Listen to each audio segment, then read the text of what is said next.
Rajeev ചന്ദ്രശേഖറിലേക്ക് BJP എത്തുന്നു എന്ന് പറയുമ്പോൾ അതിൽ കൃത്യമായ കേന്ദ്ര നേതൃത്വത്തിന്റെ ഒരു ഇടപെടലാണ് പ്രകടമാവുന്നത്. നേരത്തെ നമ്മൾ പരാമർശിച്ചതുപോലെ തമിഴ്നാട് മാതൃകയിൽ പരമ്പരാഗത രാഷ്ട്രീയത്തിൽ ഇല്ലാതിരുന്ന ഒരു വ്യക്തിയെ കൊണ്ടുവരിക, രാജീവിനെ കേരളത്തിൽ സംസ്ഥാനത്ത് പാർട്ടിയെ നയിക്കാൻ കൊണ്ടുവരുന്നതിലൂടെ BJP ലക്ഷ്യമിടുന്നത് എന്താണ് രഞ്ജിത്ത്? തീർച്ചയായും സൈത്ത് പറഞ്ഞതുപോലെ പല സംസ്ഥാനങ്ങളിലും BJP പരീക്ഷിച്ച തന്ത്രം തന്നെയാണ് ഇപ്പോൾ കേരളത്തിലും അവർ പയറ്റുന്നത് എന്നുള്ളതാണ് ഏറ്റവും പ്രധാനപ്പെട്ട കാര്യം. രാജീവ് ചന്ദ്രശേഖർ തിരുവനന്തപുരത്ത് തന്നെ സ്ഥാനാർത്ഥിയായി വന്നത് അപ്രതീക്ഷിതമായിരുന്നു. സംസ്ഥാന നേതൃത്വത്തിന് പോലും രാജീവ് ചന്ദ്രശേഖർ തിരുവനന്തപുരം പോലെ ഒരു A ക്ലാസ് മണ്ഡലത്തിൽ മത്സരിക്കും എന്ന കാര്യത്തിൽ യാതൊരു വ്യക്തതയുമില്ലായിരുന്നു.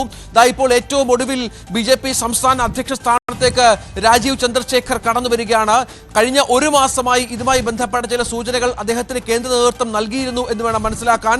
അദ്ദേഹത്തിന്റെ ഫേസ്ബുക്ക് പ്രൊഫൈലുകൾ പരിശോധിച്ചാൽ കഴിഞ്ഞ ഒരു മാസമായി തിരുവനന്തപുരത്ത് അദ്ദേഹം വളരെ സജീവമാണ് എന്നുള്ളതാണ്. തിരുവനന്തപുരത്ത് അദ്ദേഹം വീട് വാങ്ങി ഇവിടെ താമസമാക്കി. ഒരു മാസമായി തിരുവനന്തപുരത്ത് തന്നെ അദ്ദേഹം ചിലവഴിക്കുന്ന സമയമുണ്ട്. ഇവിടെ ചില പരിപാടികളിൽ പങ്കെടുത്തുകൊണ്ടിരുന്നു. ചാരിറ്റി പ്രവർത്തനങ്ങളുമായി ബന്ധപ്പെട്ട അദ്ദേഹത്തിന്റെ സാന്നിധ്യം ഇവിടെ ഉണ്ടായിരുന്നു. നിശബ്ദമായി തിരുവനന്തപുരത്തിന്റെ പല മേഖലകളിലും റൂറൽ അർബൻ മേഖലകളിൽ രാജീവിന്റെ സാന്നിധ്യം ഉണ്ടായിരുന്നു എന്നുള്ളതാണ് ഏറ്റവും പ്രധാനപ്പെട്ട കാര്യം. ഫേസ്ബുക്ക് പ്രൊഫൈലിൽ ഇട്ടിരിക്കുന്ന എല്ലാ പോസ്റ്റുകളും മലയാളത്തിലാണ്. അത് തിരുവനന്തപുരവുമായി ബന്ധപ്പെട്ട കാര്യങ്ങൾ തന്നെയാണ് എന്ന് വേണം മനസ്സിലാക്കാൻ. ഇതനുസരിച്ച് നമുക്ക് മനസ്സിലാക്കണമെങ്കിൽ സംസ്ഥാന നേതൃത്വം വളരെ വ്യക്തമായ നിർദ്ദേശം BJPയുടെ സംസ്ഥാന നേതാക്കളോട് നൽകിയിരുന്നു എന്നുള്ളത് തന്നെയാണ്. രാജീവ് ചന്ദ്രശേഖർ ആയിരിക്കും ഇനി BJPയെ നയിക്കുക എന്നുള്ളത്. അപ്രതീക്ഷിതമാണ് ഈ തീരുമാനം എന്നുകൂടി ചേർത്ത് വെക്കണം. പക്ഷേ BJP നേതാക്കൾക്ക് ഇതൊട്ടും അപ്രതീക്ഷിതമല്ല എന്നുള്ളതാണ്. വ്യക്തമായി കൃത്യമായി തന്നെ ഈ സൂചനകൾ നേതാക്കൾക്കുണ്ടായിരുന്നു എന്ന് വേണം മനസ്സിലാക്കാൻ. ഏതായാലും രാജീവ് ചന്ദ്രശേഖർ BJPയുടെ പുതിയ സംസ്ഥാന അധ്യക്ഷനായി ചുമതലയേൽക്കുകയാണ്. ഒരുപാട് ലക്ഷ്യങ്ങളുണ്ട്. കാരണം തിരുവനന്തപുരത്ത് കഴിഞ്ഞ തവണ മത്സരിച്ച് വെറും 15,000 വോട്ടുകൾക്ക് മാത്രം കോൺഗ്രസ് സ്ഥാനാർത്ഥിയായ തരൂരിനോട് പരാജയപ്പെട്ട ഒരാൾ കൂടിയാണ് ചന്ദ്രശേഖർ.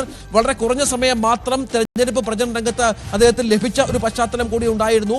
അന്ന് തന്നെ BJP പ്രവർത്തകർ അടക്കം പറഞ്ഞിരുന്ന വളരെ പ്രധാനപ്പെട്ട ഒരു കാര്യം, കൂടുതൽ സമയം രാജീവ് ചന്ദ്രശേഖർ ലഭിച്ചിരുന്നു എങ്കിൽ ഇവിടെ തിരുവനന്തപുരം BJPക്ക് പിടിക്കാമായിരുന്നു എന്നുള്ളതാണ്. കാരണം അത്രയധികം കുറച്ച് സമയം മാത്രമാണ് എങ്കിൽ പോലും ജനമനസ്സുകളെ കടന്നു കയറാനും തന്റെ വേറിട്ട പ്രചരണ തന്ത്രങ്ങൾ കൊണ്ട് ജനങ്ങളെ ആകർഷിക്കാനും മറ്റും കഴിഞ്ഞ നേതാവ് കൂടിയാണ് അദ്ദേഹം എന്ന് കൂടി ചേർത്ത് വെക്കണം. അങ്ങനെ അത്തരം ഒരാളെ കേരളത്തിൽ അവതരിപ്പിക്കുന്നതിലൂടെ BJPയുടെ നേതൃത്വത്തിന്റെ പല ലക്ഷ്യങ്ങൾ കൂടിയുണ്ട്. കാരണം ഒരു ടെക്നോക്രാറ്റ്, നമുക്കറിയാം അദ്ദേഹത്തിന്റെ ഒരു ചരിത്രമൊക്കെ പരിശോധിച്ചാൽ അനവധി കാര്യങ്ങൾ അതിനോട് ചേർത്ത് വെക്കേണ്ടി വരും. കാരണം 2006 ജൂപ്പിറ്റർ ക്യാപിറ്റലിലാണ് അദ്ദേഹം സ്ഥാപിക്കുകയുണ്ടായി. 2014 വരെ അതിന്റെ ചെയർമാനായിരുന്നു.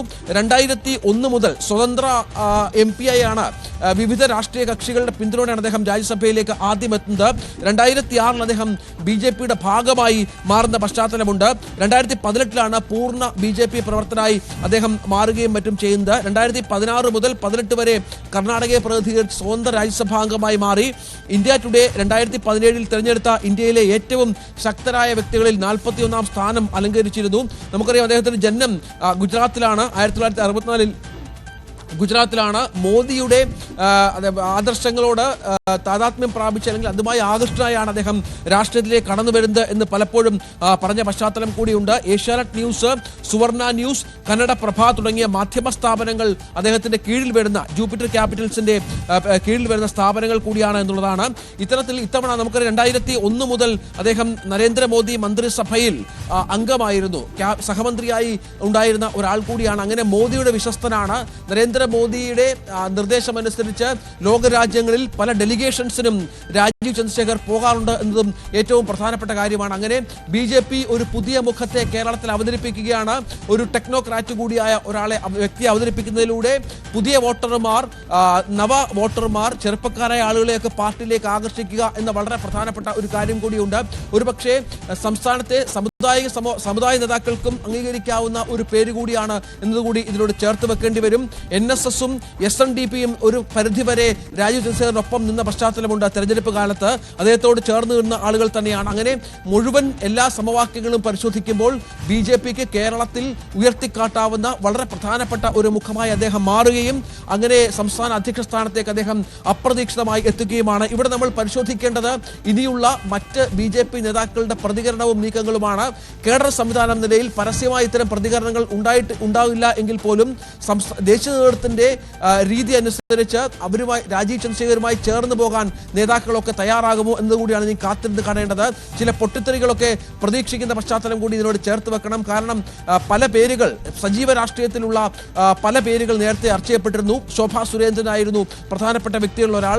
ഒപ്പം MT രമേശിന്റെ പേര് ചർച്ച ചെയ്യപ്പെട്ടിരുന്നു. ഇവരെയൊക്കെ കടന്ന് സുരേന്ദ്രൻ തുടരും എന്ന ചില രീതികൾ കൂടിയുണ്ട്. ഇവരെയൊക്കെ കടന്നാണ് ഇപ്പോൾ രാജീവ് ചന്ദ്രശേഖർ അധ്യക്ഷ സ്ഥാനത്തേക്ക് വരുന്നത് എന്ന് പറയുമ്പോൾ BJP പുതിയ മുഖം, പുതിയ ഭാവം, കേരളത്തിൽ പുതിയ തലങ്ങൾ പ്രതീക്ഷിക്കുകയും ചെയ്യുന്നു. സജിത്ത്, യെസ്, എന്തായാലും രാജീവ് ചന്ദ്രശേഖറിൽ ദേശീയ നേതൃത്വം പ്രതീക്ഷ അർപ്പിക്കുമ്പോൾ കേരള BJPയിൽ ഇനി നയിക്കാൻ രാജീവ് വരുമ്പോൾ അതിന്റെ പ്രതിഫലനം എങ്ങനെയെന്നത് പ്രധാനപ്പെട്ട ചോദ്യമാണ്. രഞ്ജിത്ത്,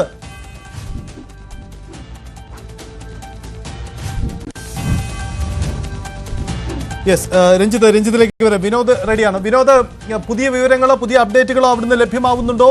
രാജീവ് ചന്ദ്രശേഖറിന്റെ പേരിലേക്ക് ഒരു സ്ഥിരീകരണം നമുക്ക് ഉറപ്പിക്കാമോ? തീർച്ചയായും രാജീവ് ചന്ദ്രശേഖർ സംസ്ഥാനത്തെ BJP ഘടകത്തെ നയിക്കുമെന്ന കാര്യം ഉറപ്പായി കഴിഞ്ഞു. അദ്ദേഹം കോർ കമ്മിറ്റിയിലുള്ള ആളല്ല. അദ്ദേഹത്തെ കോർ കമ്മിറ്റിയിലേക്ക് ഇന്ന് വിളിച്ചു വരുത്തുകയായിരുന്നു.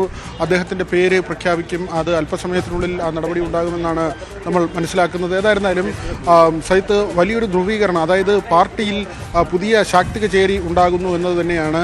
കാരണം നേരത്തെയൊക്കെ നമ്മൾ സൂചിപ്പിച്ചതുപോലെ എത്രയോ വർഷങ്ങളായി ഈ പരമ്പരാഗതമായി നിന്ന് പോരടിച്ചു നിന്ന രണ്ട് ഗ്രൂപ്പുകൾ, അത് ബി മുരളീധര പക്ഷവും കൃഷ്ണദാസ് പക്ഷവും എന്ന പേരിൽ അറിയപ്പെടുന്ന വിഭാഗങ്ങൾ, അതിനകത്ത് തന്നെ കുറുമുന്നണികൾ, അതിനുള്ളിലെ പോരാട്ടങ്ങൾ, ഇത് കേരള BJP ദീർഘകാലമായി കണ്ടതാണ്. ഏറ്റവും ഒടുവിൽ വി മുരളീധരൻ്റെ തണലിൽ കയറി വന്ന കെ സുരേന്ദ്രൻ, വി മുരളീധരൻ തുറന്ന പാതയിലൂടെ മുമ്പോട്ട് പോവുകയും പിന്നീട് ശക്തമായ രാഷ്ട്രീയ പോരാട്ടം തന്നെ അദ്ദേഹം നടത്തിയ ശബരിമല സ്ത്രീ പ്രവേശവുമായി ബന്ധപ്പെട്ടൊക്കെ നടത്തിയ സമരത്തിനെ തുടർന്ന് ജയിലിലാവുക ഒക്കെ ചെയ്ത ഒരു നേതാവാണ്. UDF LDF നേതൃത്വങ്ങളെ കടന്നാക്രമിക്കുന്ന ഒരു രീതി. അപ്പോഴും സുരേന്ദ്രന് നേരെ ഉയർന്നു വന്ന ആരോപണങ്ങളുണ്ട്. ഈ കുഴൽപ്പണ വിവാദം ഉൾപ്പെടെ തിരഞ്ഞെടുപ്പിന് പണം നൽകുന്നത് അടക്കമുള്ള ഓഡിയോ ക്ലിപ്പുകൾ, ഇതെല്ലാം തന്നെ പുറത്തു വന്ന സാഹചര്യം.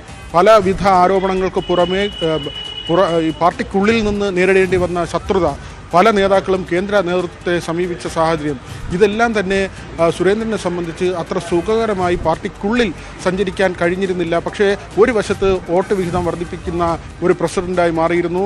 5-6% നിന്ന് അത് 14%-നും പിന്നീട് 18%-ലേക്കുമൊക്കെ കൊണ്ടുപോകാൻ കഴിഞ്ഞു എന്ന